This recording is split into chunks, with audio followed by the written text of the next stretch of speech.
सेवा भाव के साथ कार्य करने के लिए समूचा नर्मदा अंचल क्षेत्र विख्यात है। खासकर सुहागपुर क्षेत्र में निशक्तों, असमर्थों व बेघरों के उत्थान के लिए चिंतन का भाव नागरिकों में कूट कूट कर भरा है। इसका उदाहरण है सुहागपुर में संचालित राम रहीम रोटी बैंक। यह बैंक पिछले 5 वर्षों से प्रतिदिन रेलवे स्टेशन क्षेत्र में बेघरों, भिक्षावृत्ति करने वालों व शारीरिक रूप से अक्षम लोगों को शाम के वक्त गर्म भोजन उपलब्ध कराती आ रही है। प्रतिदिन 8:30 बजे असमर्थ व बेघर लोग रेलवे स्टेशन पर एकत्रित होते हैं, जहां राम रहीम रोटी बैंक द्वारा सभी को भोजन कराया जाता है।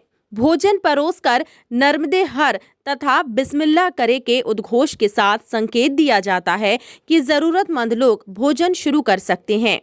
आपको बता दें कि वर्ष 2016 के दौरान कुछ सेवाभावी युवाओं के द्वारा यह विचार किया गया था कि क्यों ना रेलवे स्टेशन पर रहने वाले जरूरतमंदों को कम से कम रात्रि का भोजन समाज के सहयोग से उपलब्ध कराया जाए, ताकि दिन भर परेशान रहने वाले जरूरतमंद लोग पेट भरने के बाद रात्रि में सुकून की नींद ले सकें। रोटी बैंक में बेघरों को भोजन कराने की प्रक्रिया की एक खासियत ये है कि सर्वप्रथम आसपास घूमते गौवंश मवेशी को अनिवार्य रूप से भोजन दिया जाता है तथा इसे परंपरा भी बनाया जा चुका है। शुरुआत में कुछ लोगों ने प्रक्रिया शुरू की, जिसके बाद सहयोगी क्षेत्रवासियों की संख्या बढ़ती गई। वर्तमान में स्थिति ये है कि विदेशों में कार्यरत सुहागपुर के मूल निवासी समय समय पर कभी आर्थिक तो कभी सामग्री की सहायता राम रहीम रोटी बैंक को उपलब्ध कराते हैं। रोटी बैंक संचालक जमील खान ने बताया कि अमेरिका तथा दुबई में कार्यरत कुछ लोगों के द्वारा सुहागपुर की राम रहीम रोटी बैंक को आर्थिक सहयोग पहुंचाया जा चुका है और यह क्रम जारी है तथा होशंगाबाद जिले के विभिन्न कस्बों से भी नागरिकों के द्वारा नगद राशि सहित अनाज, मसाले व अन्य उपयोगी सामग्री की सहायता समय समय पर राम रहीम रोटी बैंक को की जाती है और परिणाम स्वरूप 5 वर्षों से अनावरत यह सेवा जारी है। यहाँ तक कि कोरोना संक्रमण के दौर में भी राम रहीम रोटी बैंक द्वारा इन बेघरों को नियमित रूप से भोजन कराया गया। आपको बता दें कि रोटी बैंक का संचालन बिना किसी शासकीय सहयोग से किया जाता है। रोटी बैंक के सेवा भाव का एक सकारात्मक प्रभाव ये भी हुआ कि कई लोग अपने बच्चों के जन्मदिन मनाने भी रेलवे स्टेशन पहुंचते हैं। इस दौरान बच्चे जन्मदिन पर बेघरों के साथ केक काटते हैं तथा फिर भोजन कराया जाता है। वहीं कुछ लोगों के द्वारा अपने दिवंगत पूर्वजों की पुण्यतिथि पर रोटी बैंक के सहयोग से जरूरतमंदों को भोजन कराया जाता है। हाल ही में संपन्न हुए श्राद्ध पक्ष में भी प्रतिदिन नागरिकों ने अपने दिवंगत पूर्वजों की तिथि के अनुसार रेलवे स्टेशन पहुंचकर बेघरों को भोजन कराया है। टाइम 8 मध्य प्रदेश से चर्चा में रोटी बैंक सदस्यों ने कहा कि रेलवे स्टेशन पर बेघरों को भोजन कराने में बरसात में बहुत अधिक परेशानी होती है। यदि रोटी बैंक को कोई शासकीय भवन मिल जाता तो काफी सुविधा होगी। समाज सेवी भी इस हेतु प्रयासरत है कि सरकार के द्वारा बनाए गए सार्वजनिक भवनों में यदि दिन के एक वक्त बेघरों को भोजन देने की सुविधा मिल जाए तो यह उचित कदम होगा।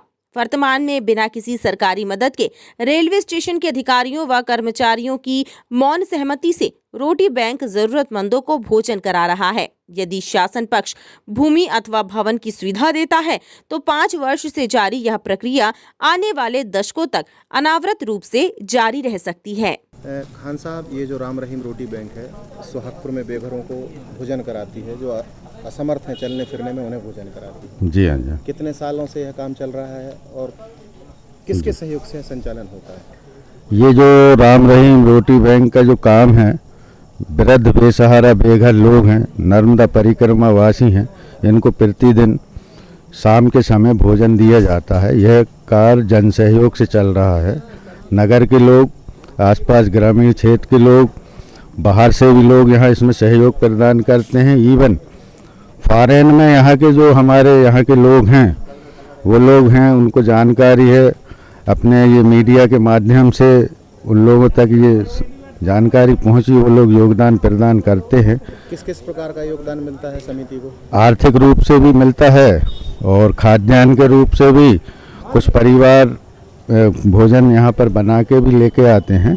अभी जो श्राद्ध पक्ष के चलते प्रतिदिन 8-10 परिवार के लोग यहाँ पर अपने दिवंगत पूर्वजों की श्राद्ध पक्ष पर लोगों ने यहाँ पर भोजन कराया। कि आज भी पितृपक्ष अमावस्या पर कम से कम 5-6 परिवार के लोग यहाँ भोजन करा रहे हैं। ये काम हमारा लगभग 5 वर्ष से अधिक समय से चल रहा है। हम देख सकते हैं कि किस प्रकार से सुहागपुर में राम रहीम रोटी बैंक संचालित की जा रही है। एक ऐसी रोटी बैंक जिसमें प्रतिदिन नियमित रूप से शाम के समय गर्मा गर्म भोजन दिया जाता है उन बेघरों को जो कि चलने फिरने में असमर्थ हैं, कमाने में असमर्थ हैं, किसी भी प्रकार से जीविका उपार्जन करने में असमर्थ हैं। उन्हें समूचे सुहागपुर क्षेत्र से आम नागरिकों का सहयोग मिलता है और इस सहयोग से जो राम रहीम रोटी बैंक है वह यहाँ पर भोजन व्यवस्था का संचालन करती है। हमने देखा है कि राम रहीम रोटी बैंक, जैसा कि इसमें 2 शब्द आते हैं राम और रहीम, सांप्रदायिक सद्भावना का एक बहुत बड़ा उदाहरण बनी हुई है, एक मिसाल है समूचे देश के लिए। एक बात और टाइम इट मध्य प्रदेश के माध्यम से मैं आपको बता दूं कि राम रहीम रोटी बैंक संभव है कि देश में इकलौती संस्था हो सकती है जहां पर बेघरों को भोजन करने के पूर्व एक उद्घोष लगाया जाता है और उनसे कहा जाता है कि नर्मदेहर और बिस्मिल्लाह कीजिए। तो एक ऐसी समिति जो नर्मदेहर के साथ भोजन शुरू करवाती है और बिस्मिल्लाह करिए के साथ भोजन शुरू कराती है, ऐसी समिति के साथ सुहागपुर रेलवे स्टेशन से टाइम इट मध्य प्रदेश के लिए मैं अमित बिल्लौरे। टाइम मेट मध्य प्रदेश के लिए सुहागपुर से अमित बिल्लोरे की रिपोर्ट।